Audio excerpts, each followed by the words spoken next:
Problem तो यहाँ है, वो तब लेट से आते हैं जब उनकी पहली क्लास हो। अभी उनकी क्लास B1 में चल रही है। ऐसा है क्या? ऐसा हो सकता है, ठीक है।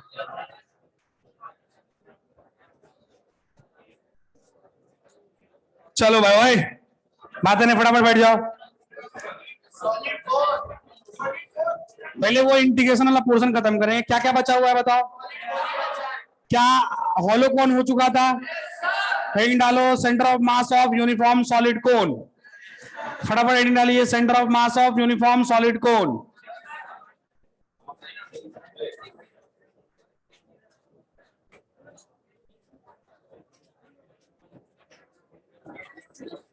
एक तो क्या है, सर बहुत गुस्से में, एनवी सर भी बहुत गुस्से में रहते हैं।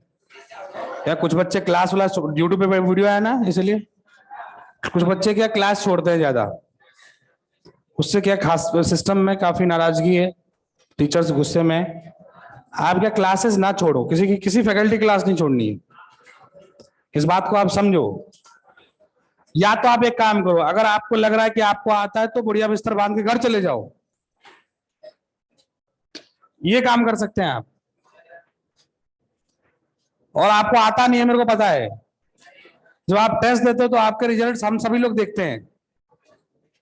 ऐसा नहीं कि हमारे नजर के सामने रिजल्ट नहीं आता, हम लोग को पता है तुम क्या कर रहे हो।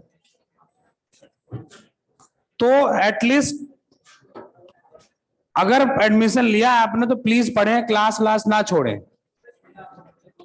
मेरा तो ये मानना है। ज्यादा काबिल हो गए तो भाई घर चले जाओ।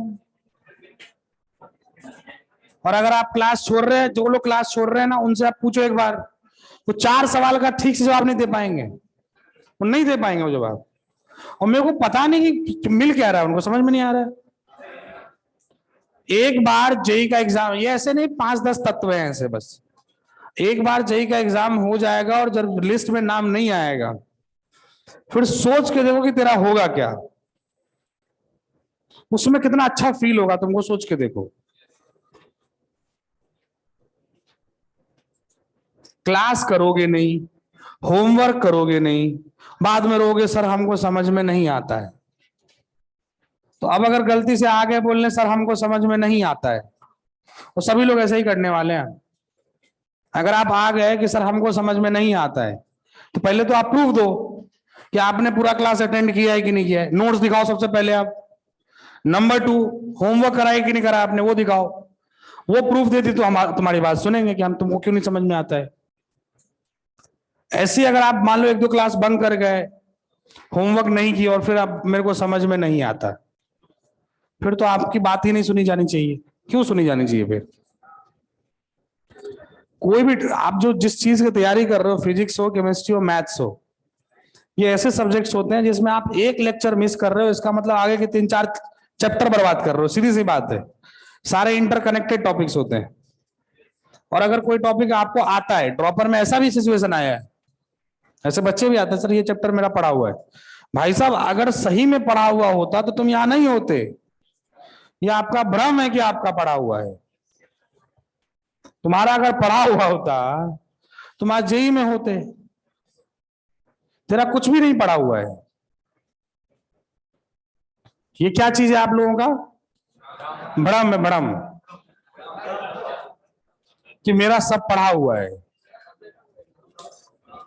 समझ रहे हो बात? इस बात को आप समझे जरा ढंग से।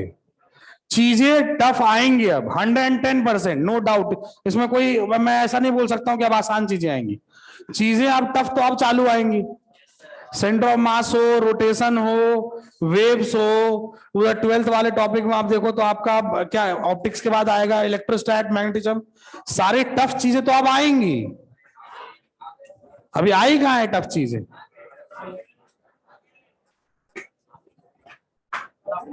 अभी तो शुरू ही नहीं हुई है टफ चीजें। आप ड्रॉपर में हैं, आप एक बार देख चुके हैं टॉपिक्स को, और आप नहीं देखे हैं तो आप तो फिर आपका कोई काम ही नहीं था यहां। और नहीं देखने के बाद अभी भी नहीं देख रहे हो तो फिर क्या काम है आपका? फिर तो घर जाके बैठिए। कम से कम ये 5-6 महीने में पिताजी के साथ कुछ काम करोगे, खेती वेती करोगे। क्या ठंडे का मौसम आ रहा है, गेहूं उपजा लोगे तुम, कुछ तो बेच के 4 पैसे कमा लोगे, तो खेती तो कर ही सकते हो, है ना। ठंड के मौसम में कौन सी खेती होती है? चावल की खेती हो गई, आपके गेहूं की होगी, तो घर जाओ भाई साहब, फसल वसल उपजाओ। एटलीस्ट घर पे ये तो कर पाओगे।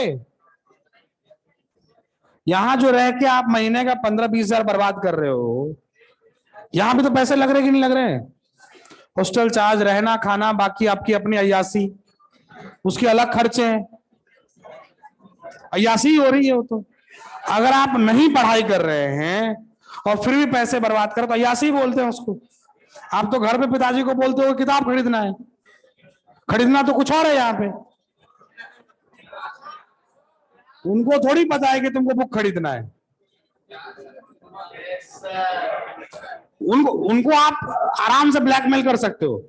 पेरेंट्स एक ऐसी चीज है जिनको आप आराम से ठग सकते हैं। उनको बोलोगे पापा 10 किताब लेने, ठीक, कितना पैसा चाहिए? तो 5,000 रुपए चाहिए। वो तो कहीं से ही 5,000 लाके तुमको दे देंगे, चाहे जहां से लाना वो भेज देंगे तुमको। वो एक बार भी तुमको नहीं बोलेंगे कि यहाँ ये प्रॉब्लम है, वो प्रॉब्लम है, ऐसी बात है वैसी बात। यहाँ बेटा क्या कर रहा है? चाय की दुकान पे बैठा है, सुट्टा पी रहा है, कुछ कर रहा है, अरे चिलम मार रहा है। बात समझ रहे हो तुम? क्लास छोड़, मतलब अच्छा, क्लास छोड़ के ऐसा नहीं कि घर पे पढ़ाई कर रहे होते ना, क्लास छोड़ के वो नेता बन जाते हैं। क्लास छोड़ के कहीं बैठते हैं, फिर वो अपनी जो होता है ना भाषण देना, अब वो भाषण भी चालू कर लेते हैं फिर अपना वो। ये जो है ना, ये ऐसे पढ़ाता तो मजा आ जाता, तुम ही मास्टर बन जाते। मतलब अपने को 2 अक्षर तो आ नहीं रहा है, दूसरे को जज कर रहे हैं हम। कहावत सुनो, नाचना आ गया आंगन टेरा, वही वाली बात है। बहुत शैतानी हद तक बढ़ रही है। होमवर्क नहीं करोगे, मैं तो आपको इतना चैलेंज करता हूं, आपके मन में कभी कभी रहता है किसी किसी बच्चे के कि मेरे को तो सिर्फ इसी टीचर से पढ़ना है। आप 1 महीने उसी टीचर से पढ़े और होमवर्क ना करें, तुम अगले महीने उसको भी गाली देना शुरू कर दोगे, अब साला ये भी टीचर खराब है। 110% है। तो होमवर्क ना करो, देखो क्या होता है फिर तुम दूसरे टीचर के पीछे भागोगे और जीवन भर भागते ही रहोगे, जीवन भर। हम लोग क्या सोचते हैं, ऐसा सोच के जब सेशन स्टार्ट होता है ना, तो हम लोगों की ऐसी मेंटेलिटी होती है कि भाई साहब ड्रॉपर बच्चा है, एक बार ठोकर कर खा के आया हुआ है, अब सुधरा रहेगा। पता चल रहा है यहाँ पे तो दोबारा ठोकर खाने के लिए आया हो, उसको एक बार में मजा ही नहीं आया।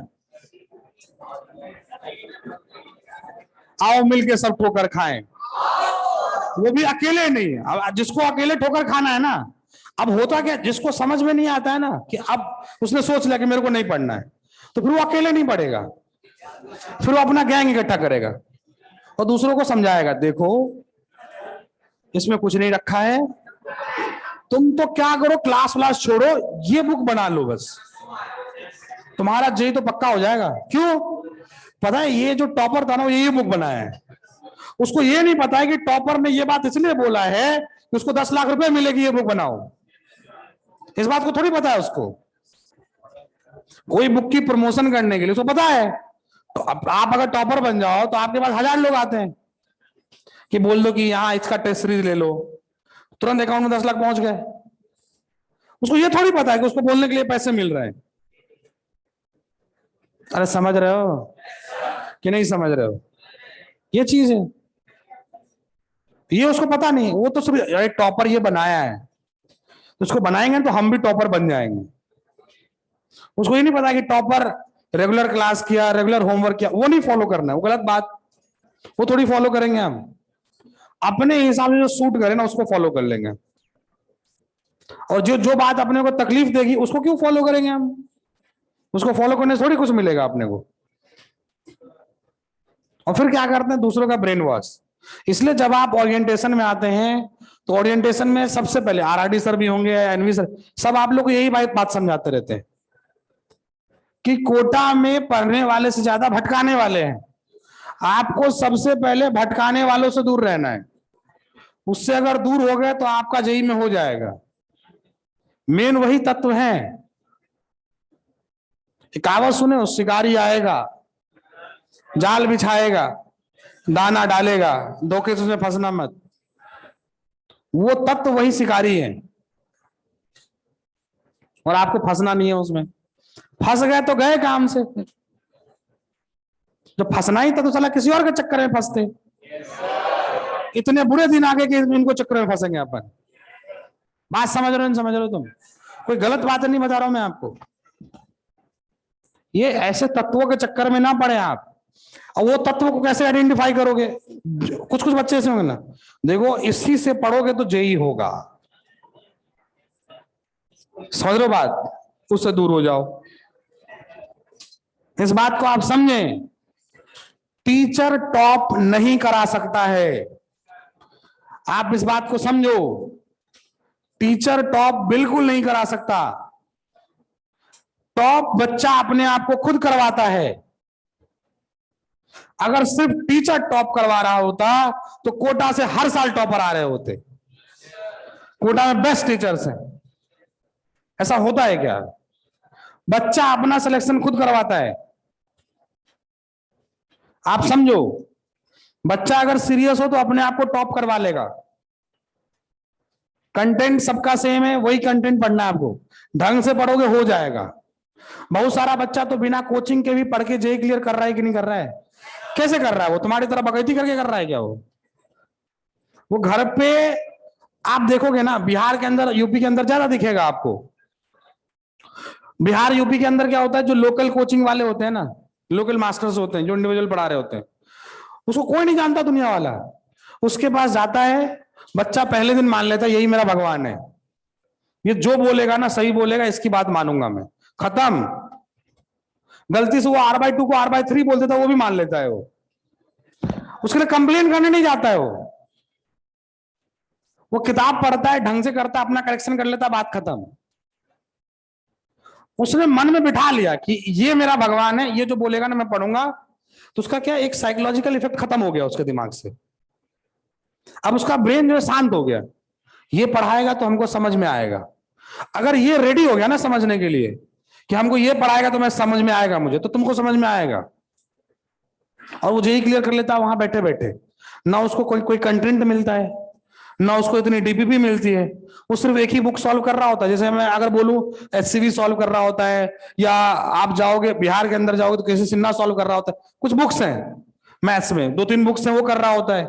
ऐसे लोनी कर रहा, ये सब कर रहा होता है ना। वो केमिस्ट्री में कुछ बुक्स कर रहा होता है, बुक्स कर रहा होता है। मेरी बात समझे आप? उसको करके वो जेई कर लेता है और अच्छी अच्छी रैंक लेके आता है। वो बहुत अच्छी अच्छी रैंक लेके आता है वो, क्योंकि वो यहां से क्लियर है। कोई बच्चा अगर मन में सोच लेना, ऐसा है ना कि वो टॉप क्लास टीचर उसी से पढ़ना है, ये इससे तो इसको कुछ आता भी नहीं, इससे मेरे को थोड़ी समझ में आएगा। अब उसने अगर सोच लिया ना कि इससे मेरे को समझ में नहीं आएगा, अब वो टीचर कितना भी सर पीट ले, उसका दिमाग पहले ही सोच लिया कि हमको पढ़ना तो उस XYZ से ही है, और उससे ही पढ़ के उसको कुछ होता नहीं है। होता क्या, समझो इस बात को।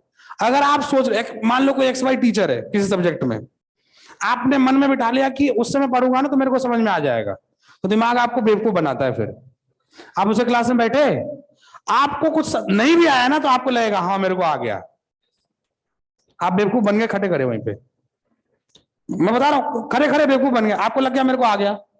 उस कॉन्फिडेंस के चक्कर में आप प्रैक्टिस नहीं करोगे। ऐसा होता है। जो प्रैक्टिस आपको करनी चाहिए उस कॉन्फिडेंस के चक्कर में आप प्रैक्टिस करोगे नहीं, हो गया आपका नुकसान। ऐसा होता है। बहुत बच्चों को क्या लगता है कि इस टीचर ने मेरे को ये नोट्स लिखा दिया, अब तो मेरे को आ गया, बस इससे ज्यादा हमको कुछ नहीं करना है, हमको कोई क्वेश्चन प्रैक्टिस नहीं करना है, कुछ नहीं करना है। एग्जाम में गया, खत्म हो जाता उसका हालत। आपको तो इतना सोचना है कि मेरे को ये पढ़ा रहा है, मेरे को पढ़ना है, उसके बाद मेरे को होमवर्क भी करना है, मेरे को सारे रिवीजन भी करने हैं टाइम टू टाइम, तब जाके होगा। टीचर का काम था पढ़ाना, वो निकल गया। वो टीचर का काम आप मुश्किल से देखो तो 5 से 10% का है बस। टीचर का काम आसान है, उसको एक ही चीज बार बार पढ़ाना है, उसके लिए नई चीज थोड़ी है कुछ भी, पढ़ाना आपको है। आप अगर टाइम पे होमवर्क नहीं करोगे बेटा कुछ भी नहीं हो पाएगा, कुछ नहीं हो पाएगा जीवन में। सब लोग समझा रहे हैं प्लीज, आप ड्रॉपर में है, 11वीं में नहीं है। और इस साल साला उल्टा हो गया। नॉर्मली क्या होता है, 11वीं के बच्चे थोड़े नॉन सीरियस होते हैं, वो थोड़ा मजाक मस्ती करते हैं, 2-3 महीने मजाक में निकाल लेते हैं। ड्रॉपर वाले सीरियस होते हैं, वो ठोकर खा के आए होते हैं। इस साल उल्टा हो रहा है। 11th का एक बच्चा सीरियस है, जाके देखो, एक क्लास मिस नहीं करता है वो। 11th का बच्चा पूरा सीरियस है, होमवर्क कोशिश तो कर रहा है वो। अच्छा लगता है मेरे को वहां पे देख के। तुम लोग मत पता नहीं क्या हो गया तुम लोगों को। कई लोग तो ऐसे हैं कि सर ये टॉपिक तो मेरा पढ़ा हुआ है, हम क्या करते हैं आगे के चैप्टर्स के वीडियो लेक्चर देख लेते हैं। मेरे पास आए बच्चे ऐसे हैं, आप में भी कुछ ऐसे होंगे। सर ये मैकेनिक्स जो है ना मेरा हो चुका है, मैं काम करता हूं ना मॉडर्न फ्रीज पहले लगा लेता हूं। तुम यहां क्यों आए? तुम ऑनलाइन सब्सक्रिप्शन ले लेते, घर ही बैठे रहते, आए क्यों फिर तुम यहां पे? उससे कुछ होना नहीं तुमको। क्लास का एक अलग इफेक्ट है। सिर्फ वीडियो लेक्चर से आईआईटी में सिलेक्शन होने लग जाता, हम लोग इतना गला नहीं फाड़ रहे होते यहां पे। सिर्फ ऑनलाइन वीडियो लेक्चर्स ही बेच रहे होते यहां पे लाखों में। हमें पता है वीडियो लेक्चर्स उनको फायदा कर सकता है जिनके पास रिसोर्स कम है, जिनके पास पैसे की कमी है, जो नहीं आ सकते यहां पे। उनको होता है ना कि डूबते को तिनके का सहारा, उनको कुछ तो सपोर्ट मिले, उनके लिए है। और उनके लिए बहुत बड़ा चीज हो जाता है वो। और ये सीरियस बच्चों के लिए, सबके लिए नहीं है वो। हमें पता है ऑफलाइन क्लासेस की क्या अहमियत होती है, इस बात को आप समझो ढंग से। ऑफलाइन क्लास बहुत इंपॉर्टेंट होता है, इसीलिए क्लास में जब मास्टर सवाल पे बोर्ड पे सवाल देता है, वो उस टाइम लिमिट के अंदर आप कंपटीशन वाले माहौल में सॉल्व करते हो, आपकी स्पीड बढ़ती है। स्पीड वहीं से आएगी। आप ऑनलाइन लेक्चर्स देखो कैसे देखते हैं आप लेक्चर देखिए, फिर पॉज किए उसको, फिर सॉल्व करना शुरू किए। अब आप कितने देर में सॉल्व करो मास्टर थोड़ी देख रहा है, आप अपने हिसाब से एडजस्ट कर लेते हो। स्पीड कहां से आएगी भाई साहब? स्पीड आ ही नहीं सकती है। एग्जाम में एक्यूरेसी नहीं चाहिए सिर्फ। मैं बोलूं कि मान लो आपके पास नॉलेज बहुत है, बहुत नॉलेज है आपके पास, आप एक एक सवाल कर सकते हो। एग्जाम में गए आप 3 घंटे में 10 ही सवाल करके आए, 10 का 10 सही है तुम्हारा, क्या कर लिए फिर तुम? नॉलेज तो बहुत था तुम्हारे पास, नॉलेज किस काम का? जब उस नॉलेज को सही समय पर नहीं यूटिलाइज कर पाए तो कुछ फायदा थोड़ी हुआ उस नॉलेज का, कचरे का डब्बा है फिर वो। हर फैकल्टी समझाते हैं, बार बार समझाते हैं, ये सब मत किया करो। कभी कभी सुबह की क्लास लगती है तो कुछ बच्चे ऑनलाइन में बैठे रह जाते हैं। काहे भाई साहब, तो ऑफलाइन का पैसा काहे को दिए? 4-5 ऐसे भी हैं जो वहीं आराम से कंबल के नीचे सोए रहते हैं, वहीं से देख रहे होते हैं। ऐसे वो पढ़ थोड़ी रहा होता है, वो आराम से लेट कैसे देख रहा होता है, जैसे मूवी देख रहा हो। क्यों बोल रहा हूं मैं, अगर आपने ऑफलाइन के लिए एडमिशन लिया है और घर बैठ के आप ऑनलाइन लेक्चर देख रहे हो, तो पहली निशानी आपने दे दी कि आप नॉन सीरियस हैं। तो आप वहां पे बैठ के कितना पढ़ाई कर रहे हो पता चलता है वो।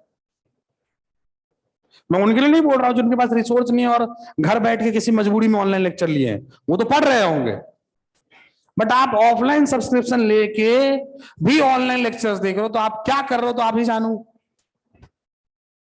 आप कितने सीरियस हो आप तो खुद ही बता रहे हो। कम से कम अगर आप नॉन सीरियस हैं तो अपने टेस्ट के मार्क्स देखिए, आप कर क्या रहे हैं। वो आपका आईना है, वो देख लो कम से कम। आपके बैच से एक बच्चा स्टार में गया है ना, उसकी पूरी रिकॉर्ड निकालो, एक क्लास नहीं छोड़ा है वो, एक क्लास नहीं छोड़ा है वो, एक क्लास नहीं छोड़ा। और होमवर्क टाइम पे रहता है उसका, कायदे से देखो तो उसका होमवर्क हमेशा आगे रहता था, उसको कंप्लेन थोड़ी रहता है। ये नहीं आया, वो नहीं आया। मेरे को पता है बहुत सारी चीज उसको भी नहीं आती थी, मुझे पता है। मेरे पास पाथ फाइंडर लेके बहुत बारी आया बार बार, मैंने बाहर उसको बताया भी है। उसके लिए कंप्लेन नहीं रहता था उसका, क्लास में नहीं करवाया आप। उसका मेन काम था मेरे को करना है होमवर्क बस। अब चाहे मैं जैसे कर लूं, वो कर लेगा, चाहिए मेरे को पता है वो कर लेगा। बच्चा बच्चा देख के पता चल जाता कौन क्या है नहीं है। आराम से यही करेगा वो, अच्छे रैंक से जाएगा वो। अपने आप को थोड़ा समझा करो इस बात को। अगर कोई चीजें नहीं आ रही है तो उसके ऊपर मेहनत करो सबसे पहले। थोड़ी मेहनत आपको करनी पड़ेगी, 3 बार 4 बार प्रैक्टिस। जैसे इंटीग्रेशन कराया इतना सारा हमने, उसको करो, प्रैक्टिस करना पड़ेगा आपको। 2-3 बार प्रैक्टिस करोगे अपने आप सारी चीजें दिखने लग जाएंगी भाई साहब। एक बार में तो किसी को नहीं आया। कोटा के अंदर जितनी फैकल्टी, जब वो स्टूडेंट थे अपने जमाने में, उनको एक बार में समझ में नहीं आया, तुमको कैसे आ जाएगा? उन्होंने भी प्रैक्टिस करी है लाइफ में। तुम चाहोगे एक बार मास्टर पढ़ाया और जीवन भर मेरे दिमाग में रह जाए? इतने बड़े स्कॉलर तो हो ही नहीं तुम, वो तो किसी को नहीं होता है। प्रैक्टिस तो करना पड़ेगा आपको। इसलिए आपको टाइम स्लॉट दिया जाता है कि घर जाएं, कम से कम इतना टाइम रिवीजन के लिए दीजिए, इतना टाइम आप होमवर्क करने के लिए बताया जाता है आपको इसीलिए। और आपको स्लॉट बांटना पड़ेगा अपने आप में कि ये करना है हमको। कुछ आ रहा है भेजे में, नहीं आ रहा है? अभी क्या है, टाइम अभी है आपके पास सुधरने का, अभी समय है। एक टाइम के बाद हाथ से समय निकल जाएगा ना, फिर कुछ नहीं कर पाओगे। समझ रहे हो बात? जो गाड़ी चलाता है ना, सही समय पे अगर गियर नहीं चेंज करोगे तो एक्सीडेंट हो ही जाएगा 110%। तो सही समय पर सही गियर चेंज करना पड़ता है इंसान को। समय है बचा हुआ है अभी भी। अगर सही मायने में देखो तो आपका जेई एडवांस अगले साल जून जुलाई में होएगा। मैं जेई एडवांस की बात कर रहा हूं। अरे होगा कि नहीं होगा? अभी से भी जोड़ लो तो कम से कम 9-10 महीने हैं। 9-10 महीने में बहुत कुछ हो जाता है। अरे समझ रहे हो, समझ रहे हो? लगभग 10 से 11 महीने हो जाएंगे अभी भी बच्चे हुए। कौन सा, अभी सितंबर चल रहा है ना, अक्टूबर स्टार्ट हो गया, अभी 8-10 महीने तो हैं। जून जुलाई में होएगा। आप तो 8 ही महीने मानो आप, 8 महीने भी बहुत होते हैं। 8 महीने इसलिए बहुत होते हैं क्योंकि आपको पता है 50 से 60% मार्क्स ले आओ बहुत अच्छा रैंक आ जाता है। अभी भी समय, बाकी लोग सीरियस है मुझे पता है, तो 5-10 तत्व जो उनको समझा रहा हूं बस। सर हमको समझ में नहीं आ रहा है। अब उससे अगर पूछो कि घर जाके क्या किया तुमने, जो मास्टर ने क्लास में डेरिवेशन कराया उसको एक बार रफ में करके देखा? नहीं। तो कहां से आएगा समझ में भाई तुमको? तुम सोच रहे हो मास्टर लिखा तो मास्टर लिखा तो मास्टर का प्रैक्टिस हो रहा है। अभी सेंटर ऑफ मास में 4 जगह पढ़ा रहा हूं, प्रैक्टिस तो मेरी हो रही है ना। तो मेरी प्रैक्टिस जैसे हो रही है वैसे तुमको भी करना पड़ेगा। वो काम करोगे नहीं। और एक बच्चा नहीं आता ऐसा कि सर मैं घर पे गया इसको 3 बार डेरिवेशन करा खुद से, अब नहीं आया, ऐसा हो ही नहीं सकता है। पॉसिबल ही नहीं है ऐसा हो जाए। क्लास में किसी भी सब्जेक्ट में, फिजिक्स हो, केमिस्ट्री हो, मैथ्स हो, घर पे जाके थोड़ा रिवाइज करोगे।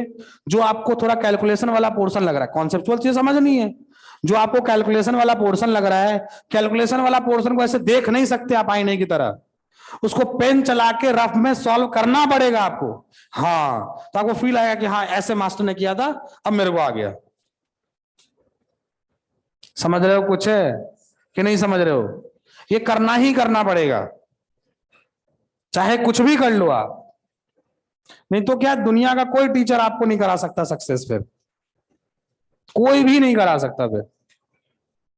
इस बात को आप समझे। और प्लीज जो कंटेंट आपको प्रोवाइड किया जा रहा है उसको फॉलो कीजिए। कई बच्चे तो ऐसे होते हैं ना, सर ठीक है ये तो, बट ये बुक लगा लूं क्या, उससे ये हो नहीं रहा, वो बुक लगा लूं क्या। है 3-4 बुक्स के नाम है आजकल मार्केट में बहुत ज्यादा। सर ये बुक लगा लूं क्या, वो बुक लगा लूं क्या, ऐसा बुक लगा लूं क्या, ये चलता रहता है आजकल। बहुत सारे बच्चे आते हैं, मैं नाम नहीं लूंगा बुक्स का अभी, बट ऐसे आते हैं। भाई साहब तुम कोई एक बुक ढंग से तो लगा लो। मैं तो बोलता हूं कि तुम मॉड्यूल के अलावा कोई बुक मत लगाओ, सिर्फ एससीवी लगा लो। एससीवी तुम सिर्फ और सिर्फ वो जो पूरा तरीके से है ना, ऑब्जेक्टिव, शॉर्ट आंसर और सब्जेक्टिव और शॉर्ट एग्जाम्पल, इतना ही कर लोगे ना, काफी है वो आपके लिए, काफी है, मोर देन सफिशियंट है वो। या तो मॉड्यूल ही पूरा लगा लो, एक कंटेंट को फॉलो करो, 10 कंटेंट नहीं। कई बच्चे साले ऐसे हो रहे हैं, पेपर दे रहा है यहां का कहीं और का पेपर उठा के ला रहा है, सर कहां से लाए, यूट्यूब से। तो वहीं पे उससे डाउट पूछ लेते, बोले कि यहां क्यों आए तुम, जब तुमको वहां पढ़ने के बाद भी डाउट क्लियर नहीं हुआ, पढ़ का रहे हो वहां पे फिर। सर एक बार देखिए ना कैसे बता रहा, मैं क्यों देखूं भाई, जब तुमको वहां पढ़ने के बाद समझ में नहीं आ रहा है, तुम देख क्यों रहे हो फिर, तो अपने मास्टर को फॉलो करो जब पढ़ा रहा है तुमको क्लास के अंदर। मतलब किसी किसी के दिमाग में ना कभी कभी कीड़ा दौड़ता है, एक बार चेक करते हैं मास्टर सही बता रहा है गलत बता रहा है, वो उसके दिमाग में आता है, चेक करते हैं साला कहीं कुछ तो और बता रहा होगा ना, तो इधर उधर खोजेगा वो, समझ में नहीं आ रहा उसको तो कुछ, पूरा जीवन ऐसे निकल जाएगा, ये चेक करते रह जाओगे।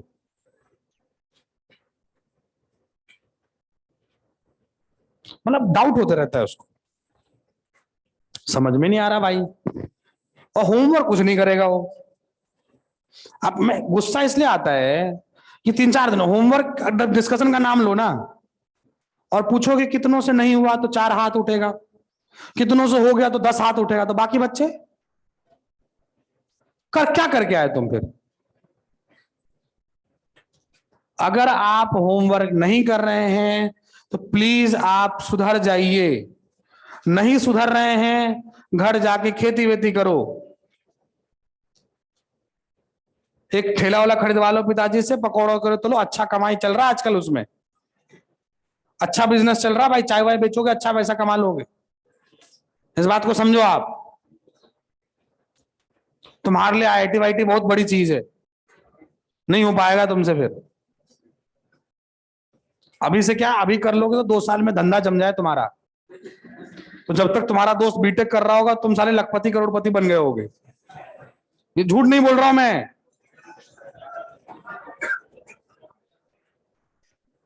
अंदर कहां पे आएगा, स्टैंडर्ड ऑफ लिविंग में, अंदर तो वही आएगा ना। बट क्या पता नहीं मन में क्या रहता है,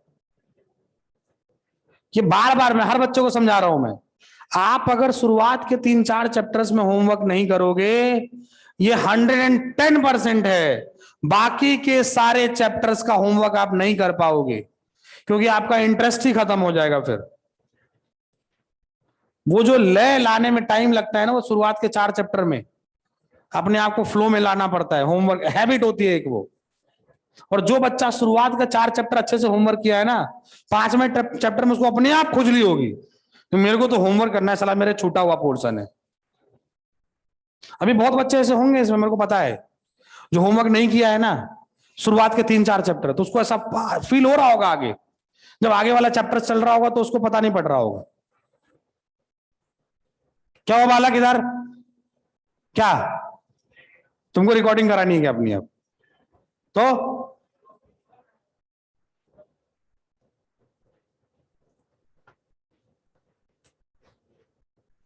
एक एसी इधर वाला बंद करवा दो, अच्छा एसी बंद करवा दो आप, दोनों एसी बंद करवा दो, ठीक, ये खिड़की खुल जाएगी। और ओए प्लीज सीरियस हो जाइए, अभी भी समय है। कई बच्चे तो इसी बैच के आए मेरे पास, सर वो जो सफलिंग हो गया ना, थोड़ा डिमोटिवेट हो गए। तुम्हारे बैच के बच्चे आए मेरे पास, सर कुछ बच्चे स्टार में चले गए, थोड़ा डिमोटिव, काहे को डिमोटिव, तुम भी पढ़ाई कर लेते, इसमें डिमोटिवेट होने वाली क्या बात है, तुमको तो प्राउड फील होना चाहिए। डिमोटिवेट कौन होता है, जो कोई काम करना चाहे और वो ना हो तो डिमोटिवेट हो जाता है। तुमने पढ़ाई नहीं करी तुम तो चाह रहे थे कि मेरा सिलेक्शन ना हो, तेरा नहीं हुआ तो तू सक्सेस हो गया अपने काम में। लॉजिकली सोचो, तू तो अपने काम में सक्सेस हो गया, तो तुझे तो प्राउड फील होना चाहिए। हर जगह जाके बोलो भाई साहब मैंने नहीं पढ़ा ना, मेरा सिलेक्शन नहीं हुआ। प्राउड फील करो भाई साहब। तुम अगर मेहनत कर रहे होते और तब नहीं होता, तब तुमको फील करना था इस बात को। और जो बच्चा मेहनत किया और उसका सिलेक्शन नहीं हुआ, वो पक्का कंप्लेन नहीं करता है, वो फिर आगे और मेहनत करता है कि अगले में हो जाए मेरा। वो कंप्लेन करने नहीं जाता है कि मेरे साथ ये हो रहा है वो हो रहा है।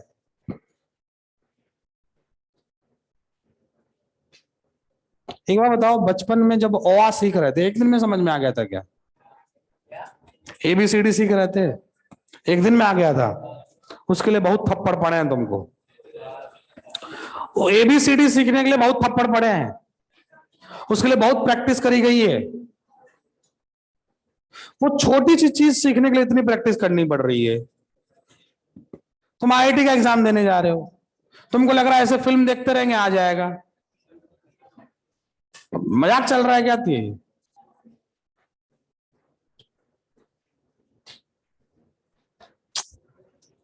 लिखो हेडिंग दो, centre of mass of uniform solid कोन। समझाना बेकार है।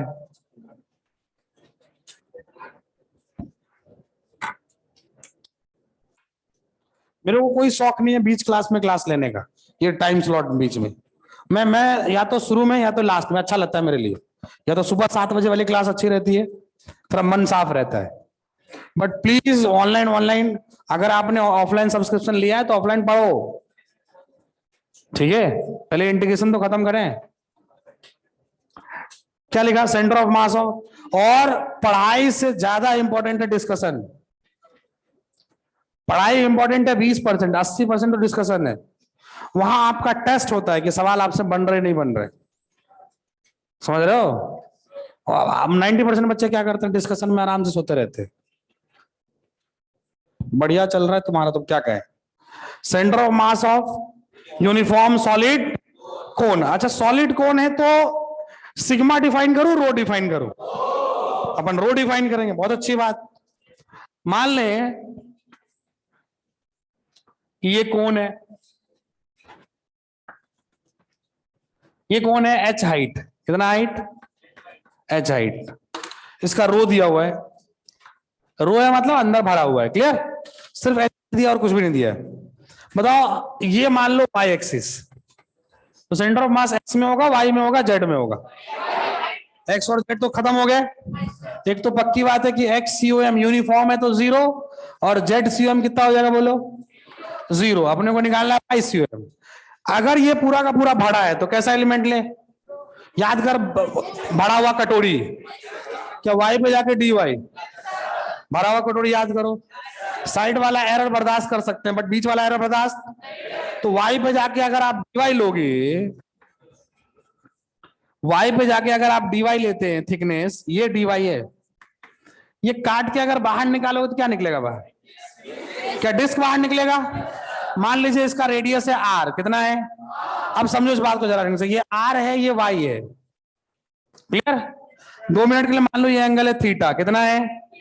आप अगर ढंग से देखें तो tan थीटा इक्वल्स टू क्या लिखोगे आप? tan थीटा क्या r बाई वाई? मेरे हिसाब से r की वैल्यू आ गई क्या? y tan थीटा, यही तो आएगा। अब अगर ढंग से देखो तो छोटा सा डिस्क का dm क्या होगा? क्या रो इंटू छोटा सा वॉल्यूम? वॉल्यूम क्या होगा? एरिया इंटू थिकनेस, एरिया होगा पाई r स्क्वायर इंटू क्या dy। वैल्यू डालोगे तो रो इंटू पाई इंटू क्या y square tan square theta into क्या dy। यहां तक बात समझ में आया कि नहीं आया? अब ये dm आ गया। अब समझो इस बात को, मेरे को अगर y COM लिखना है तो क्या लिखूंगा? इंटीग्रल dm इंटू क्या उसका y coordinate of centre of mass. पूरा का पूरा डिस्क कहां पर है तो क्या y लिख लें, डिवाइडेड बाय इंटीग्रल dm। अब अगर आगे देखोगे तो इंटीग्रल dm, dm बोल रो पाई y square tan square theta into dy into क्या y, divided by integral dm बोल रो पाई y स्क्वायर tan स्क्वायर क्या थीटा इंटू डी वाई। यहां तक बात समझ में आया कि नहीं आया? अच्छा, वाई की लिमिट कहां से कहां तक? जीरो से क्या कैपिटल एच तक, जीरो से कैपिटल एच। समझना इसमें, रो रो चले गए, पाई पाई चलेगा, और क्या? देख थीटा क्या कांस्टेंट है, सारे डिस्क के लिए theta constant, tan square theta cut गया। अब अगर देखोगे तो YCM आया integral y cube dy by क्या, इंटीग्रल y स्क्वायर dy। मेरे हिसाब से जीरो से h अगर डायरेक्टली सॉल्व करो, अरे हाँ, यह है बेटा h की पावर 4/4 इंटू क्या 3/h क्यूब, मेरे हिसाब से 3h/4। अच्छा 3h/4 कहां से? वर्टेक्स, वर्टेक्स नीचे ऊपर नहीं होता इसमें, वर्टेक्स। तो अगर कोण ऐसा रखा रहे,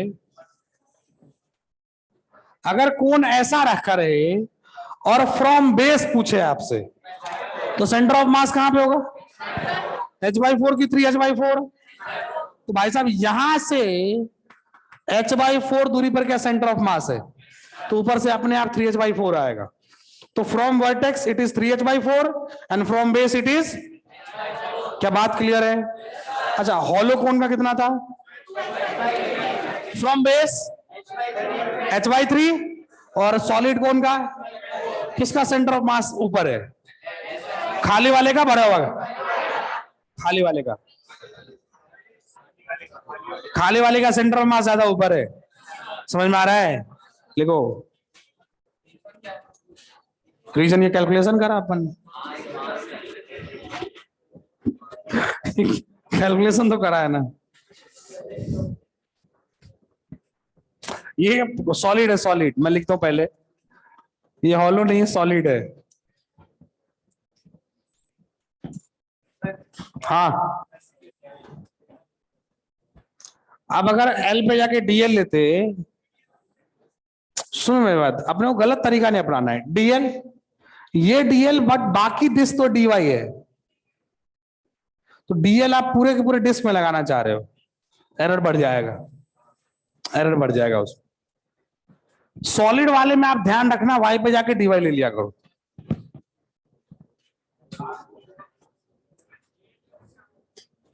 अरे मैं कहां बोल रहा हूं नहीं आ रहा है?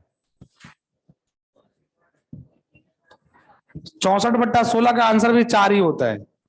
आंसर तो वहां से भी आ रहा है 6 काटने पे, लेकिन आंसर तो गलत नहीं, तरीका गलत है ना यार। नहीं समझे तुम? ये कितनी बार बताऊं तुमको, ये इसका आंसर कितना होता है, बट अगर ये लिखूं तो सही है क्या? आंसर तुम क्या बोलना सर, आंसर तो वही आ रहा है, ले आंसर वही आ रहा है, क्या मतलब? आंसर तो वही आ रहा है, गलत प्रूफ करके दिखाओ।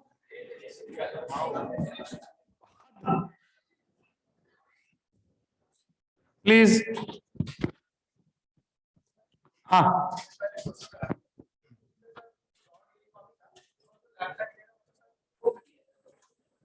वो बात समझो, तो उसका लेंथ एंड वेट दोनों दिया होगा। वॉल्यूम है, रो मतलब वॉल्यूम, वॉल्यूम देना पड़ेगा उसको, तो लंबाई चौड़ाई दोनों देना पड़ेगा।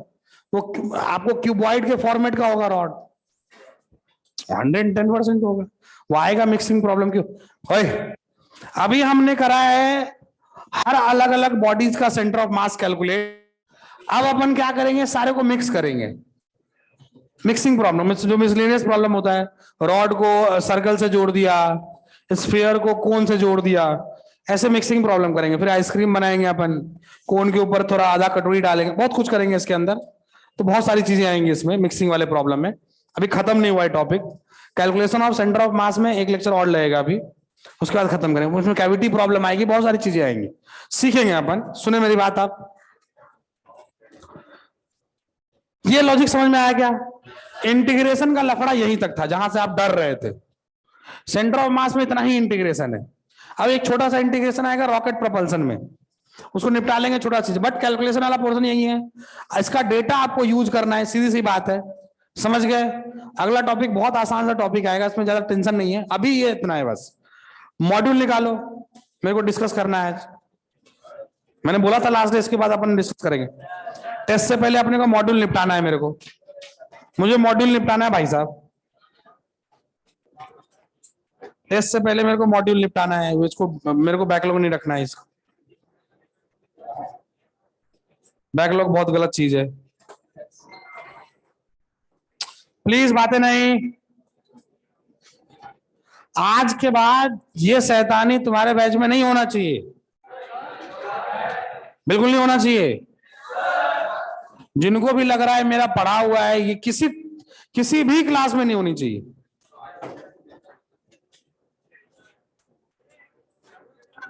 एक्सरसाइज 1 में कहां तक डिस्कस हो चुका है? 20 तक हुआ है क्या? आइए एक्सरसाइज 1 में क्वेश्चन नंबर 21, 22, 23 डाउट है। देखो, a stone is rotated steadily in horizontal circle with time t by means of a string of length L. If the tension in the string is kept constant and length increases by 1%, then percentage change in time period t.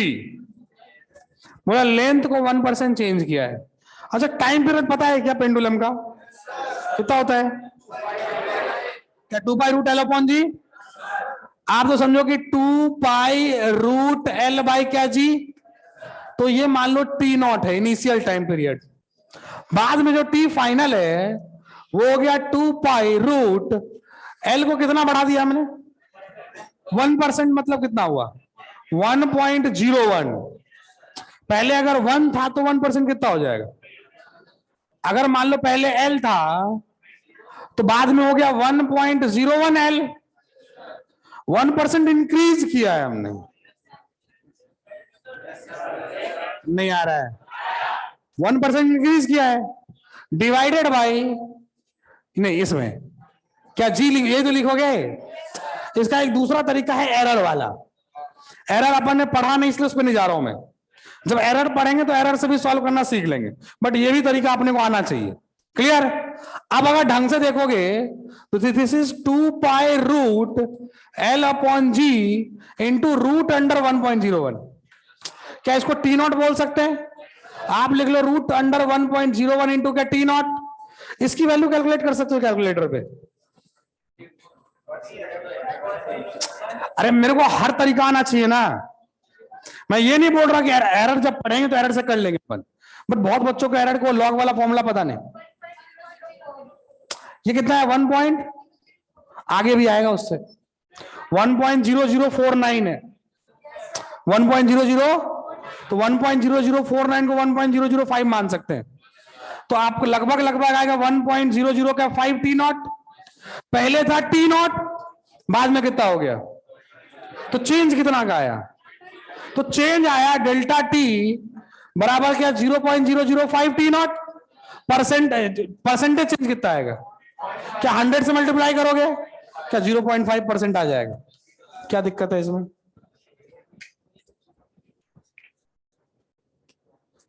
चौबीस,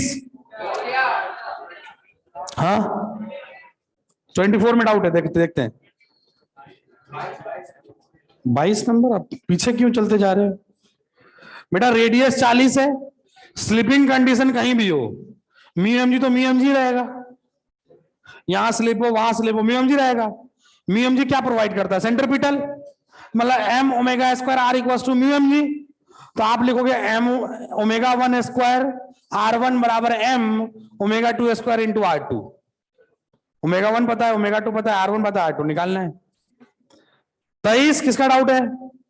24, 25, 26, 27, 28,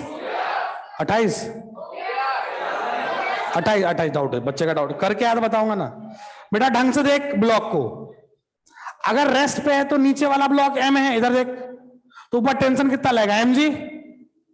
अरे लगा ना, तो रस्सी के अंदर tension कितना हो गया? M G. अब जो सर्कुलर मोशन कर रहा है उसमें टेंशन हमको पता चल गया एम जी के बराबर। और क्या दिया है बताओ? उसका मास है कैपिटल एम। कैपिटल एम है तो वी रफ्तार से अगर जा रहा है तो क्या लिखोगे? टी बराबर कैपिटल एम वी, नहीं ओमेगा से रोटेट हो रहा है ना। क्या ओमेगा स्क्वायर आर, और टी की वैल्यू थी स्मॉल एम जी। यही तो है। बस सॉल्व कर लो आप। 29 डाउट है क्या? देखो इधर, string of length L equals to 1 meter is fixed at one end and carries a mass of 100 gram at other end. The string makes 0.5 omega दिया हुआ है स्ट्रिंग का.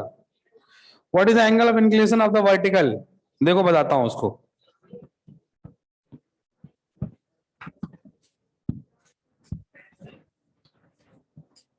किसी एक चैप्टर में आप ढंग से पूरा पढ़ो और पूरा होमवर्क करो, देखो आपको खुद ही कॉन्फिडेंस आ जाएगा टॉपिक में, अपने आप आएगा. ये सर्कुलर मोशन में घूम रहा है थीटा एंगल पे. ये पार्टिकल है, क्या एमजी नीचे लगेगा? इधर क्या टेंशन टी, ये थीटा तो क्या ये भी थीटा, ये क्या होगा बोलो? और इधर क्या लगेगा? अब बताओ क्या टी साइन थीटा बराबर लिख सकते हो क्या? Omega square R. अच्छा, टी कॉस थीटा बोलो क्या एमजी के बराबर? डिवाइड करोगे तो क्या आएगा बोलो? टेन थीटा बराबर क्या लिखोगे आप? क्या ओमेगा स्क्वायर आर बाई जी. अब समझो, आपको लेंथ 1 मीटर दिया है ना, और दिया है, तो ये आर को लिख सकते हो थीटा के टर्म में कि नहीं लिख सकते? दूसरी चीज, आपको दिया हुआ है फ्रीक्वेंसी. फ्रीक्वेंसी कितना है? चक्कर प्रति सेकेंड दिया है √5/पाई, तो ओमेगा हो जाएगा क्या? 2 पाई से मल्टीप्लाई कर दो तो आ गया 2√5, तो ओमेगा आ गया. ओमेगा की वैल्यू डालिए, आर की वैल्यू डालिए, जी पता है, थीटा आ जाएगा. कर लोगे वे? आगे 30, 31, 30 में, ओए 30 में एक तो डायरेक्शन का लफड़ा लग रहा है आपको. वैसे अगर आप रोटेशन को इन्वॉल्व करोगे तो 3-4 दोनों हो सकता है, CD दोनों हो सकता है आंसर. 30 में आप तो समझो कि अगर फ्रिक्शनल वाले कर्व पे चल रहा है with non zero tangential acceleration, अब इसमें ये नहीं पता है कि वेलोसिटी बढ़ रही है घट रही है, तो आगे भी हो सकता है 80 और पीछे भी हो सकता है 80. उस चक्कर में आपका COT दोनों आंसर हो सकता है. अरे ठीक है,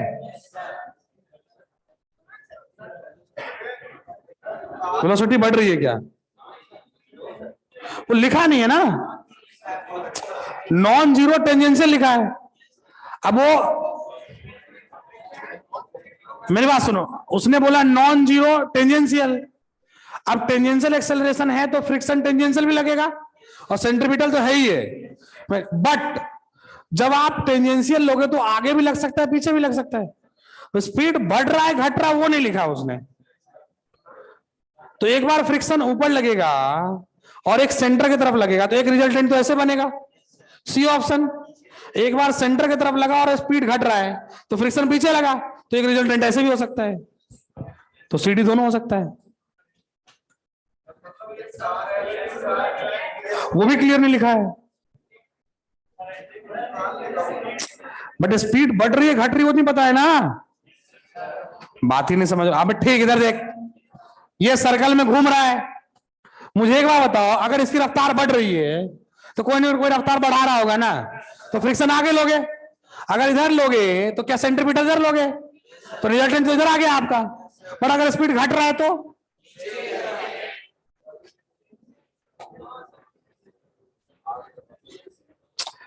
क्योंकि बहुत, मान लो कि नीचे एक प्लेटफॉर्म हो, वही नीचे एक प्लेटफॉर्म हो, प्लेटफॉर्म पर कोई ऑब्जेक्ट को घूम रहा हो, तो उसकी रफ्तार कौन बढ़ाता है? फ्रिक्शन ही तो बढ़ाता है. बहुत सारी चीजें क्लियर नहीं है. मेरी बात सुने आप,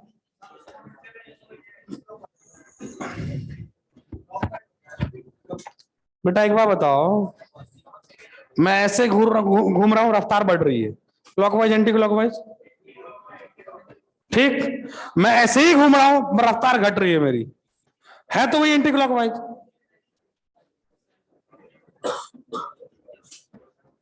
31, तो अपने तरफ घुमा के रखोगे मॉनिटर तो यही होगा. हाँ बेटा बता रहा हूं मैं, 28, 32, 34, 40 देख लिया मैंने. 28 बता दिया मैंने. 31, अब सुनो 31, किसका किसका डाउट है? किसे किसे हो गया? हाँ देखो ढंग से, एक रॉड पे एक ब्लॉक रखा हुआ है, रिंग नहीं है, ब्लॉक है, पार्टिकल है उस पर रखा हुआ है। अगर पार्टिकल है, अगर ये रॉड ऐसे रोटेट हो रहा है, समझना, ब्लॉक के ऊपर ब्लॉक प्रॉब्लम हो गया है। रॉड अगर आगे जा रहा है और उसके ऊपर रखा ब्लॉक भी आगे जा रहा है, कौन लेके जा रहा है उसको? एक तो टेंजेंशियल फ्रिक्शन हो गया, और अगर सर्कुलर मोशन में मेंटेन्ड है तो रेडियल भी आएगा। फ्रिक्शन दो टाइप का है ना। अब उसमें बोल रहा है कि रफ्तार उसकी यूनिफॉर्मली बढ़ रही है। क्या अल्फा कांस्टेंट है? तो एटी कांस्टेंट है।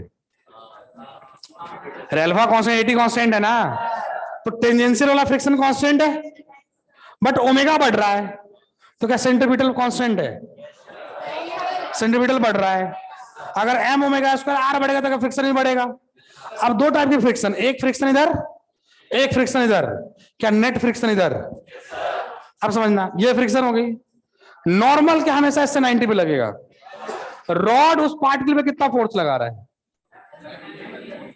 कांटेक्ट फोर्स क्या होता है? नॉर्मल फ्रिक्शन का रिजल्टेंट, याद करो। तो फ्रिक्शन ऐसे लग रहा है, नॉर्मल ऐसे लग रहा है। नॉर्मल इक्वल टू क्या? M G. Normal M G के बराबर है। अब समझो इस बात को, नॉर्मल एम जी के बराबर, और एक फ्रिक्शन इधर है। अब सोच, नेट कांटेक्ट फोर्स होगा रूट अंडर इसका स्क्वायर प्लस, अरे होगा कि नहीं होगा? असल में अगर आप डायग्राम बनाओगे तो दिस इज फ्रिक्शन नेट और this is normal net. Clear? अगर देखो तो नेट कांटेक्ट फोर्स ऐसे बन रहा होगा, तो ये नॉर्मल, ये फ्रिक्शन, ये थीटा, क्या टेन थीटा इक्वल्स टू लिखोगे एन बाई एफ।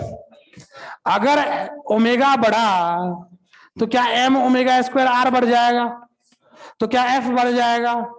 एफ बढ़ेगा तो क्या एन बाई एफ घट जाएगा, एन बाई एफ घटेगा तो क्या टेन थीटा घट जाएगा, टेन थीटा घट जाएगा तो थीटा घट जाएगा।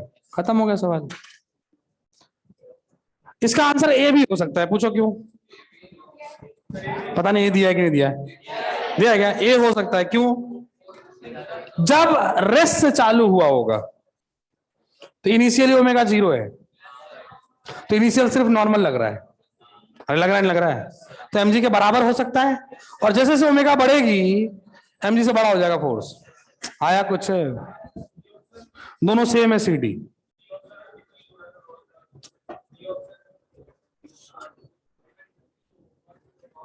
सीडी सेम ऑप्शन है।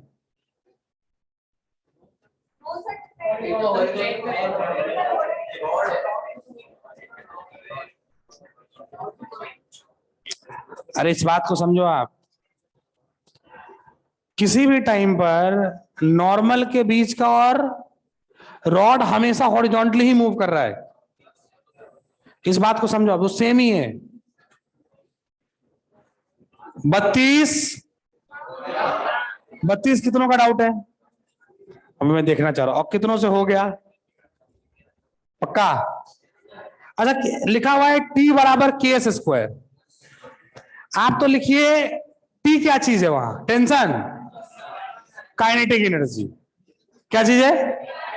पूछ रहा था मैं, मेरे को लगा टी का टेंशन तो समझ लो। वो लिखा हुआ काइनेटिक एनर्जी। अच्छा, काइनेटिक एनर्जी क्या होता है? ये तो पता है, अब एनर्जी एनर्जी खूब पढ़ रहे हो तुम लोग। तो half M V square equal to क्या लिखेंगे? क्या के एस स्क्वायर? आप तो समझिए कि हाफ एम वी स्क्वायर बराबर के एस, यही तो दिया हुआ है।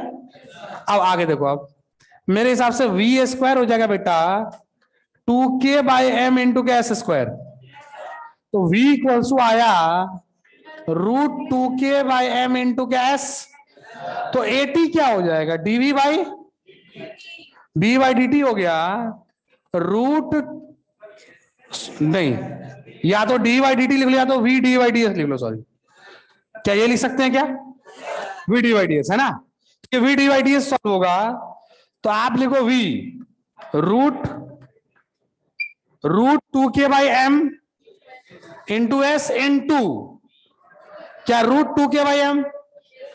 अरे डी बाई डी एस तो यही होगा, इसको आप सॉल्व करो तो आएगा क्या 2k by M into S. अरे ये तो आएगा, ये आ गया एटी आपका। अच्छा, एसी क्या होता है? एसी इक्वल टू हो जाएगा क्या वी स्क्वायर बाई आर। मेरे हिसाब से 2k by M into S square by क्या, यहां से क्लियर। एसी आ गया, एटी आ गया, पूछा क्या सवाल है। नेट फोर्स, तो क्या नेट एक्सेलरेशन निकाल लोगे, रूट अंडर इसका स्क्वायर प्लस इसका स्क्वायर, उसको मास से मल्टीप्लाई कर दो, नेट फोर्स आ गया, खत्म होगा सब। 33, 34, डाउट है 34, देखो साइकिल वाला मैंने बोला है छोड़ने, अभी रोटेशन है उसमें, ओए बेंडिंग ऑफ साइकिल टॉर्क से सॉल्व होगा, मैंने आपको बोला था रोटेशन में बताया जाएगा आपको, आ रहा है, कहां बताया जाएगा, कौन है यार,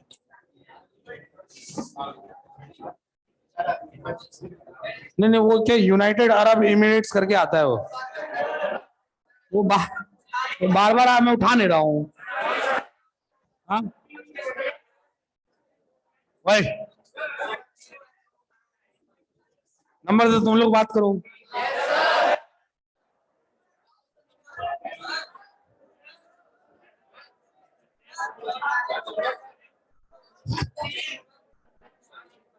थर्टी फाइव डाउट है बेटा, बताओ। 35 देखो क्या चीज है, एक curved section of road is banked for speed V, वो पहले ही बोल दिया कि उस वी के लिए बैंकिंग की गई है, इस बात को समझो आप। आपने कटोरी प्रॉब्लम पढ़ा है, कटोरी प्रॉब्लम में सुनो मेरी बात, कटोरी प्रॉब्लम में क्या बिना फ्रिक्शन के रोटेट किया जा सकता था, अरे स्टेबल रख सकते थे उसको, तो कटोरी प्रॉब्लम में अगर किया जा सकता था, समझो इस बात को, तो वही same to same banking of road भी है। क्या बिना फ्रिक्शन के रोड पर गाड़ी चल सकती है क्या, नॉर्मल सपोर्ट कर सकता है उसको, सेंट्रीपिटल फोर्स कौन प्रोवाइड करेगा, नॉर्मल, कटोरी प्रॉब्लम में भी कौन प्रोवाइड किया था, नॉर्मल, तो नॉर्मल से मिल सकता है। बिना फ्रिक्शन वाले में एक वैल्यू आती थी कि लिमिट आती थी, एक आती थी, और फ्रिक्शन के साथ रेंज आता था। तो ढंग से ऑप्शंस को देखोगे तो आप सोचो कि अगर वी स्पीड के लिए बैंक्ड है, समझो वी स्पीड के लिए सेफली मूव कर सकता है, क्या कर सकता है, वी स्पीड के लिए सेफली मूव कर सकता है, वो खुद ही बोल रहा है सेफली मूव कर सकता है। तो एक चीज तो इसमें पक्का हो, समझना, नो फ्रिक्शन बोला है, एक चीज तो पक्का हो सकता है कि आप रफ्तार बढ़ाओगे तो ऊपर जाने की कोशिश करेगा, और रफ्तार घटाओगे तो, ये पक्का है क्या, ये तो पक्का हो सकता है, ये बिल्कुल, कुछ कुछ फॉल्ट है, बता देता हूं मैं आपको। दूसरा, आप ये नहीं बोल सकते कि रेंज आएगा, अरे समझ रहे हो, car will not slip when moving with speed V, सही बात है, जब वी पे घूम रहा हो तो काय को स्लिप करेगा, क्योंकि रोड ही वी के लिए बना हुआ है, उतना एंगल एडजस्ट किया हुआ है कि आप आराम से चल पाएंगे। तो सी आंसर हो जाएगा, ए भी हो सकता है, ए भी हो सकता है, मैं बता रहा हूं आपको। क्या हो सकता है, कुछ एरर है, ठीक करना है, बहुत एरर है, बीपीपी में तो और खतरनाक एरर है। 36, हाँ 36, 37, 38, 39, 40, तो एक्सरसाइज 1 खत्म। 38, देखो देखो भाई, बेटा बोल रहा है, वही बात है, एक सर्कुलर ट्रैक थीटा एंगल में बैंक्ड है और वी रफ्तार के लिए बैंक किया हुआ है, तो अगर विदाउट फ्रिक्शन है तो एक वैल्यू आएगी, रेंज थोड़ी आएगी। इसमें ऑप्शंस को देखो, there is one value of speed for which, यही तो है ना, तो ये हो सकता है देयर इज रेंज, रेंज कैसे हो पाएगा, अरे नहीं होगा ना, नहीं होगा ये, friction always acts up the plane, गलत बात, the friction that acts is kinetic in nature.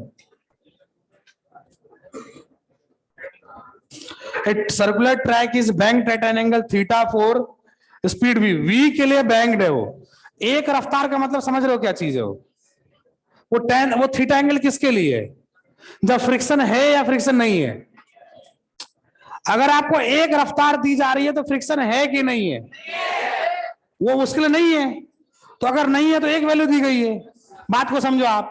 अगर आप ढंग से ऑप्शंस को पढ़ें, कौन सा ऑप्शन है फंस गए बेटा आप, अगर ढंग से देखेंगे there is one value of speed for which friction is zero, सही बात, अगर फ्रिक्शन जीरो है और जीरो ही उसके लिए सिर्फ क्या एक रफ्तार आएगी।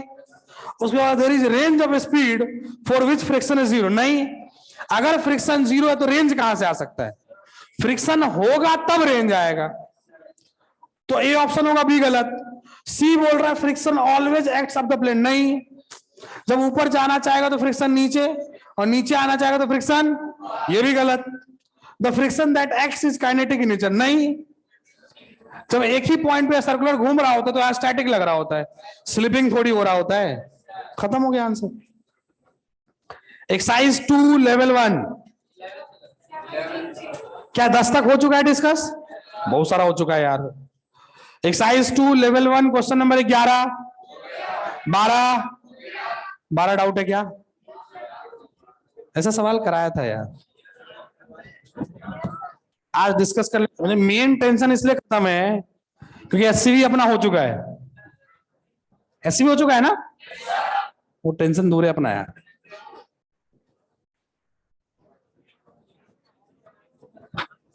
आज इसलिए कर रहा हूं डिस्कशन, अगले दिन से पढ़ना है अपने को, बस फालतू काम नहीं करने, थोड़ा थोड़ा करके करना है डिस्कस।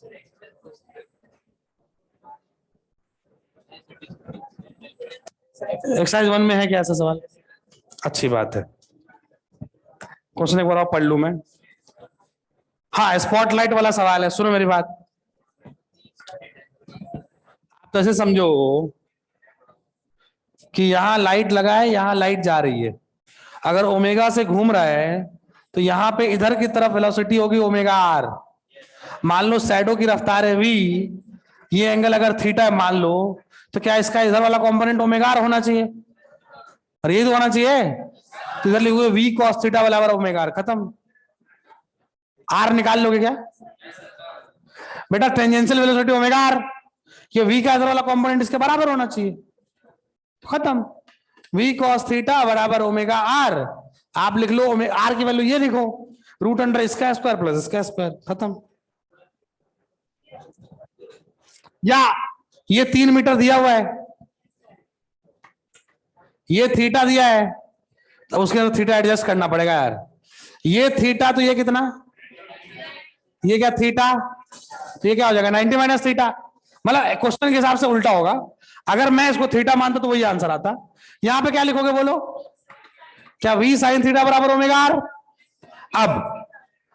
अब यहां से ये आर निकाल सकते हो क्या? ये 3 दिया तो ये निकाल सकते हैं क्या?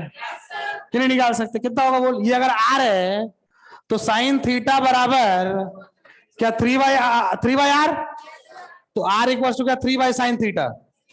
ये वैल्यू यहां डालो, ओमेगा दिया हुआ है, वी निकल जाएगा 13।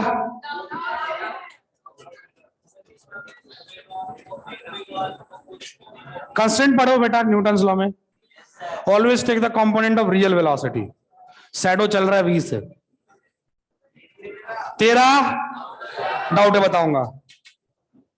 13 अच्छा सवाल है। देखो ये ग्राफ किसके किसके बीच में, सो बताओ। 80 के बीच में। अच्छा y बराबर mx दिख रहा है तुमको, और स्लोप कितना है tan 60। tan 60 कितना होता है √3। तो मैं लिखूंगा 80 बराबर क्या √3 इंटू टी।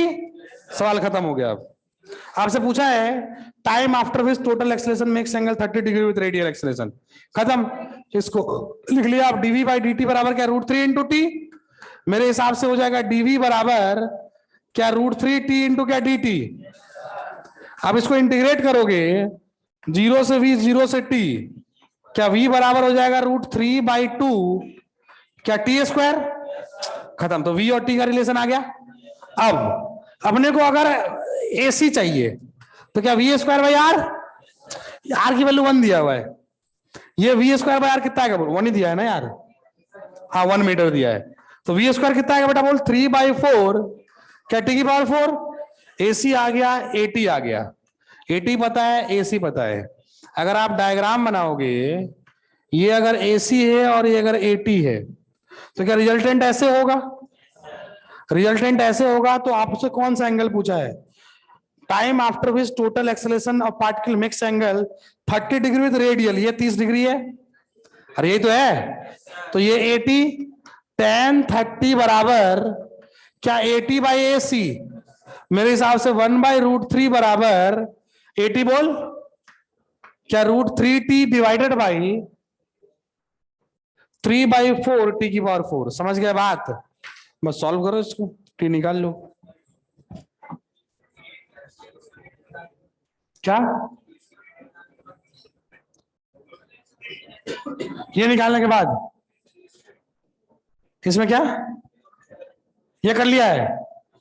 इसके बाद उसने बोला है कि कितने टाइम के बाद नेट एक्सेलरेशन रेडियल के साथ 30 डिग्री बनाएगा। तो 80 ये है, AC ये है, तो नेट तो यही होगा ना। हाँ बेटा, ये तुम्हारे साथ बहुत बड़ा प्रॉब्लम है। मतलब ग्राफ देखो ना, इक्वेशन दिया हुआ है। 80 बराबर अल्फा टी कौन बोला तुमको ये होता है हमेशा? ग्राफ देखो ना बेटा, y = mx दिया हुआ है बेटा।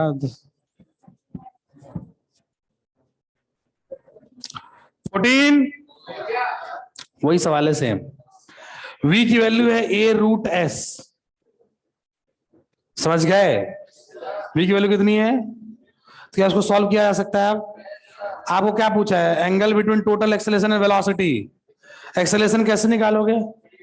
पहले तो क्या आप 80 निकाल लो v/ds से, और AC हो जाएगा v²/r से। फिर नेट एक्सेलरेशन निकाल लीजिए, एंगल निकाल लीजिए, खत्म। सेम सवाल है, सेम। वहां t है, वहां s है। लिखूं 15 देखो, 15 जिसका डाउट है देखो। आपको ओमेगा दिया हुआ है क्या? नहीं, आपको ओमेगा स्क्वायर दिया हुआ है। अच्छा, एक इक्वेशन पता है आपको? Omega square equals to ω0² + 2α θ।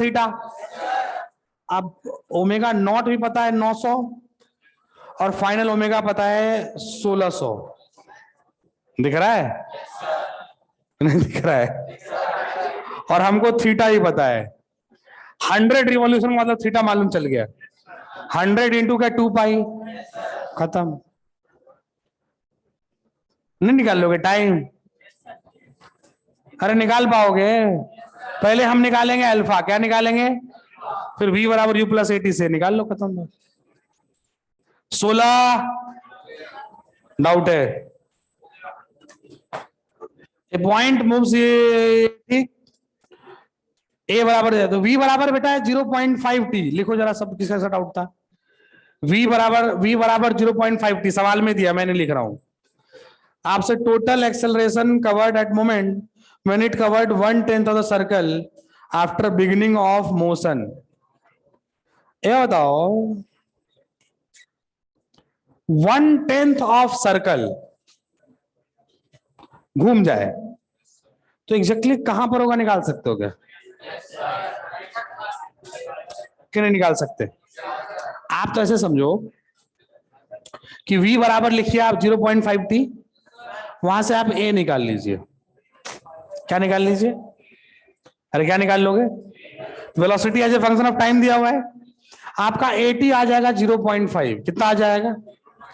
क्या 80 आ गया? 80 आ जाएगा तो आपका अल्फा भी आ जाएगा। अबे आ जाएगा कि नहीं आएगा? अल्फा पता है, सुनना, क्या पता है? अल्फा। ω0 कितना है? अरे ω0 0, t = 0 पे वेलोसिटी 0 है, तो ω0 0। अल्फा पता है। 1/10 में थीटा कितना घूम जाएगा मालूम है? क्या 2π/10? क्या π/5?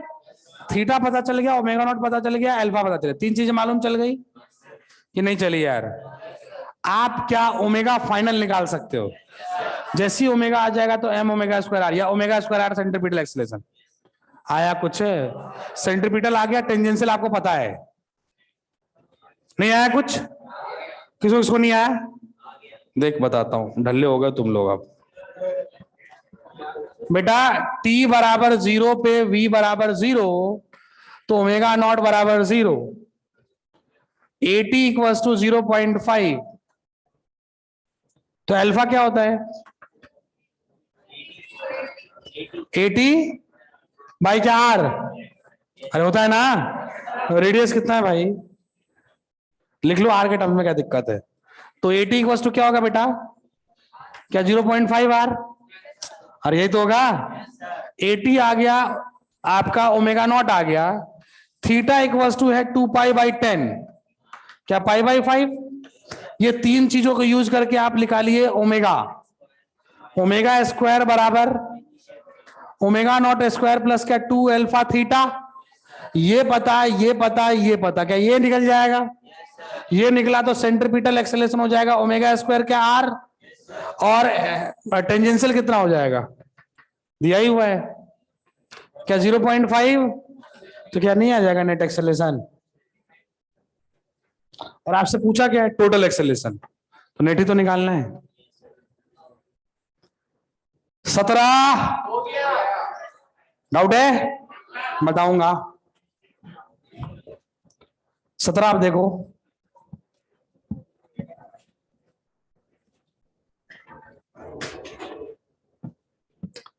सत्रह देखिए बालक लोग, 17 में सवाल ऐसा है, ये न्यूटन्स लॉ का सवाल है ये, कि दो पार्टिकल्स को ऐसे रफ्तार दिया गया कि इसकी हॉरिजॉन्टल और इस पार्टिकल की हॉरिजॉन्टल सेम है। इसकी नेट वेलोसिटी कुछ और है, बट हॉरिजॉन्टल कंपोनेंट दोनों का सेम है इनिशियल।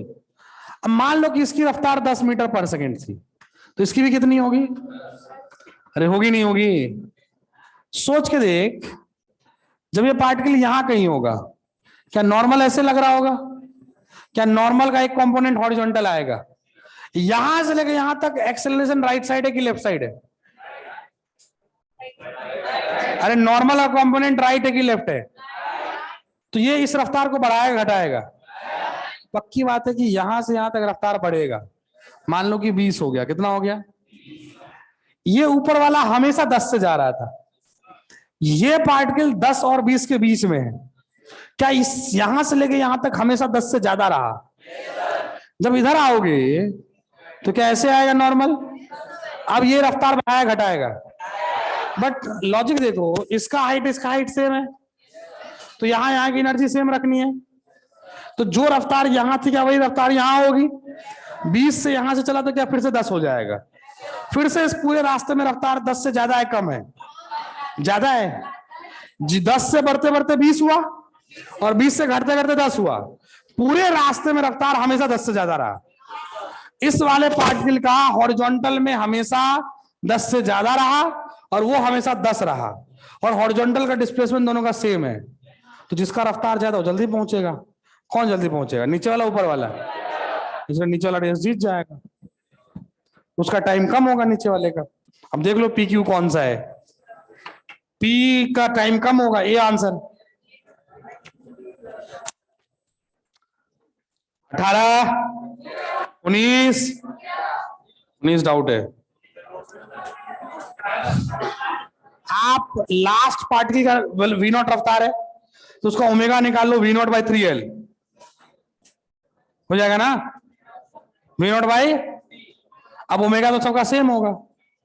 एक बार ओमेगा आ गया तो सबका टेंशन ही निकाल सकते हैं हम। अब 20 नहीं बताऊंगा। क्लास का है वो, क्लास का है वो, क्लास का है वो। आप क्लास नहीं अटेंड करोगे तो नहीं हो, क्लास का एग्जाम्पल है वो। 21 22 क्लास का है, वो भी क्लास का है, क्लास का है भाई साहब। 23 किसका इसका डाउट है? किससे किससे हो गया? हो गया? आसान सा चीज है, कोई ज्यादा टफ नहीं है। आप तो एक काम कीजिए, पहले आप तो ऐसे सोचो कि ये particle moves along a circle of radius r equals to 50 centimetre, so that its radius r equals to 50 centimetre, so that radius r relative to point o के अबाउट रोटेट हो रहा है। वो किसके अबाउट रोटेट हो रहा है? o के अबाउट। तो वेलोसिटी हमेशा टेंजेंशियल होता है। अगर मान लो सर्कल के सेंटर के अलोंग अगर अबाउट अगर मूव कर रहा होता तो वेलोसिटी टेंजेंशियल आ जाता, बट ये जो वेलोसिटी निकलेगा ओमेगा आर, वो सर्कल के टेंजेंशियल वेलोसिटी नहीं है। इस बात को समझो आप। अगर लॉजिकली आप डायग्राम बनाएंगे, आप समझे जरा ढंग से, आप अगर लॉजिकली डायग्राम बनाओगे, डायग्राम देखो ढंग से, ऐसे नहीं है, डायग्राम में ये डिस्टेंस क्या आर है, उसके बाद क्या दिया हुआ है, यहां से यहां तक एक पॉइंट है, यही है ना, और ये इसके अबाउट मूव हो रहा है। अगर आप ढंग से देखोगे तो ये आर तो ये भी आर, रेडियस ही तो है, परपेंडिकुलर ड्रॉ करोगे तो दोनों कॉन्ग्रुएंट हो जाएंगे। तो ये थीटा तो क्या ये भी थीटा, मैथ्स से भी, मैथ्स, ये आर दोनों कॉन्ग्रुएंट, ये थीटा तो ये भी थीटा। अब सोच इसके अबाउट अगर रोटेट कर रहे हो और आर की वैल्यू क्या दिया हुआ है, टोटल आर, और यही तो है, मान लो टोटल आर दिया हुआ है, समझो इस बात को। तो इसके अबाउट वेलोसिटी तो इधर आएगा ना यार, अगर इसके अबाउट ओमेगा दिया है तो वेलोसिटी तो इससे परपेंडिकुलर आएगा, नहीं आया तुमको भी। इस पॉइंट के अबाउट अगर रोटेट हो रहा है तो क्या ऐसे रोटेट हो रहा है, तो वेलोसिटी तो ये ओमेगा आर होगा, तो ओमेगा आर आपका ये हो गया, अबे आ रहा है, बट तुमको निकालना है ये वेलोसिटी v, तो क्या v का इधर वाला कंपोनेंट ओमेगा आर होना चाहिए, आया कि नहीं आया। अब v का दो कंपोनेंट है, समझो ढंग से, ये थीटा तो ये कितना, तो ये ढंग से देखो, इधर वाला कंपोनेंट क्या आएगा, v cos थीटा, और इधर वाला, अच्छा ये बताओ ये वाला कंपोनेंट का क्या काम है,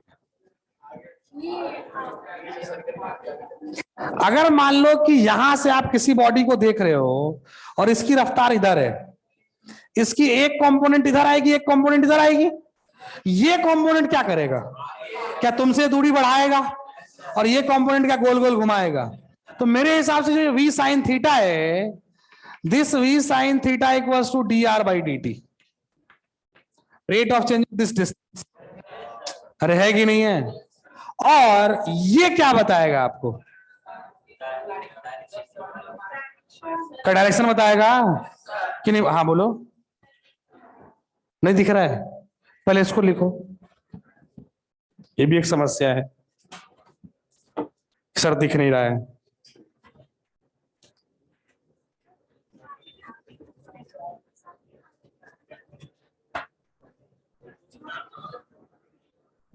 उसको दिख नहीं रहा है तो लिखने के लिए दिया मैंने, बाकी तो सॉल्व करेंगे ना अपन, छोड़ेंगे थोड़ी उसको भाई। अरे ये बात समझ में आया क्या, v sin थीटा क्या बताएगा, क्या dr by dt बताएगा, rate of change of this velocity, clarity है क्या। अपना काम किसका है, क्या अपने को ये v निकालना है। अगर आप ढंग से देखोगे तो दिस v cos थीटा बराबर क्या ओमेगा इंटू आर, क्या यहां से v आ जाएगा, अरे v आएगा नहीं आएगा। अब सवाल पढ़ो क्या बोल रहा है, क्वेश्चन बोल रहा है the modulus of velocity of particle and the modulus of total acceleration. एक बार v आ गया तो उसका मैग्नीट्यूड निकालना है, वो तो यहीं से आंसर आ गया v, इसका एक्सेलरेशन निकालना है, तो एक्सेलरेशन कैसे निकालोगे, एक्सेलरेशन क्या क्या बताएगा, at और ac दोनों, उस पॉइंट पे क्या dv by dt निकालना है, और उस पॉइंट पे क्या v स्क्वायर बाय आर निकालना है, दोनों का रिजल्टेंट लेना है, आंसर आ जाएगा। इतना मेहनत भी नहीं कर पाओगे तो फिर क्या करोगे, ये मेन यही था, v cos थीटा और v sin थीटा में तोड़ना। लिखो, आर को भी चेंज कर सकते हो आप चाहो तो इस आर और इस आर के बीच में भी रिलेशन लिख सकते हैं आप, हाँ आगे 24 नंबर, अच्छा वर्क पावर एनर्जी है, सॉरी WP है, उसमें भी हाथ खड़ा कर रहे हो, और WP है वो,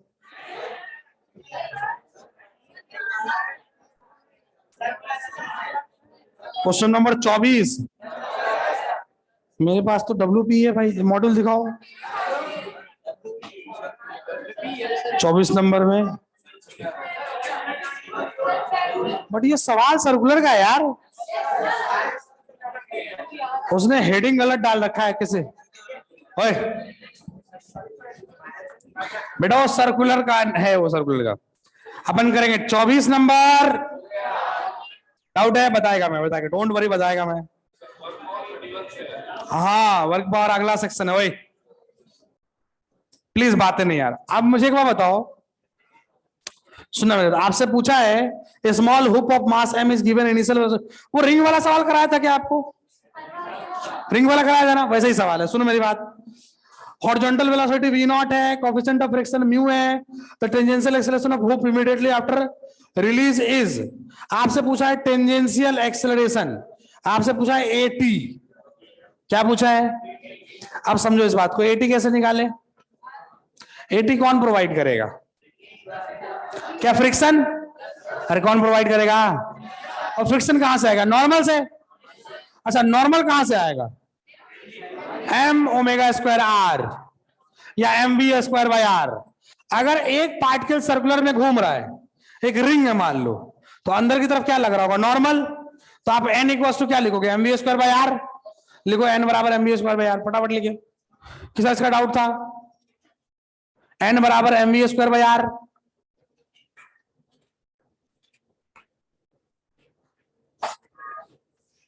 अरे क्या लिखोगे?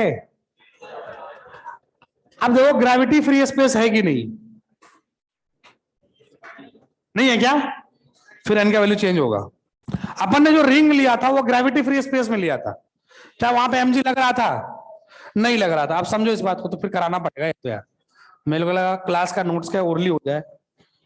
सुनना मेरी बात प्लीज, ये सर्कुलर रिंग है, इसमें मान लो ये हुप है, फंसा हुआ है ये।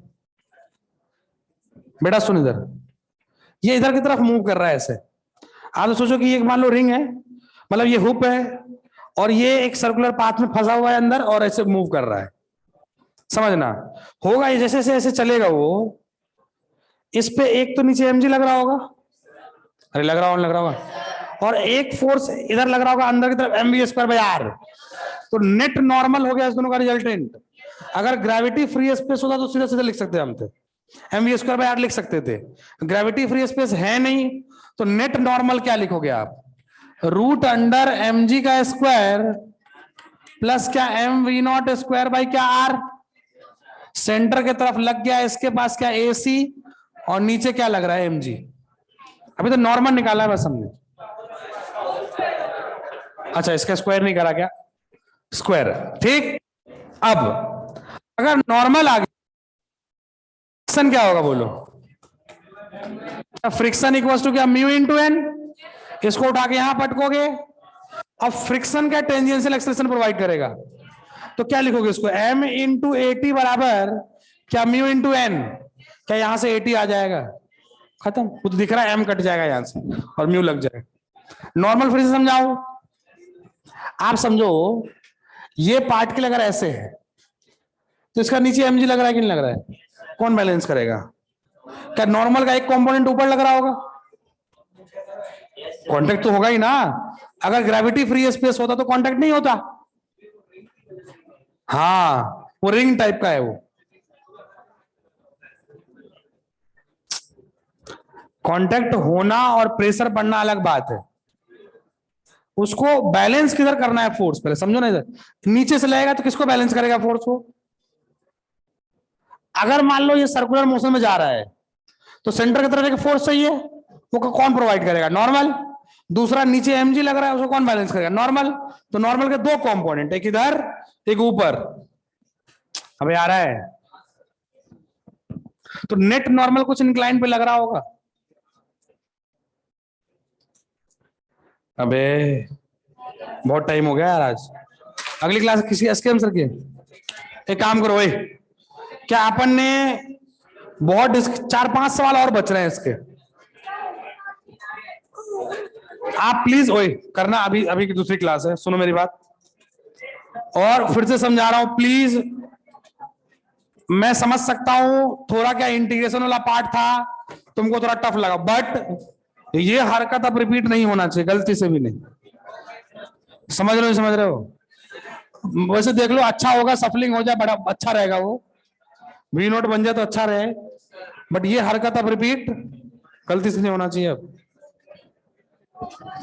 अभी कुछ नहीं, अब अगले दिन से पढ़ाई करेंगे अपन, अगले दिन से पूरा पढ़ाई करेंगे अपन।